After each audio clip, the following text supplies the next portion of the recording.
तर हाय मित्रांनो, मी आलो आज हडपसरला पानं तोडायला, रुईची पानं. मारुतीसाठी आपल्याला हार बनवायला लागतो ना, तर मी आलेलो आहे आता हडपसरमध्ये.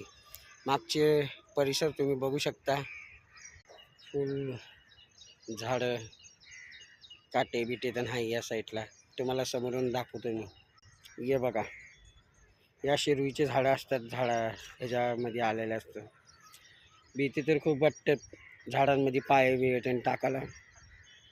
आमचे वडील तोडायला लागलेत खालच्या बाजूला. तुम्हाला दाखवतो मी खालच्या साईडचा रूट. ते बघा, आमचे वडील तिकडे पानं तोडायला लागलेत. मी पण आता खालच्या बाजूला जातो, दाखवायला. खूप छान व्ह्यू आहे, मस्त झाडं भरलेलं. हे बघा, दिसले. भीती खूप वाटते एवढ्या मोठ्या झाडांच्या आत घुसा बिसाला, पण काय आपला धंदा आहे, घुसायला लागेल.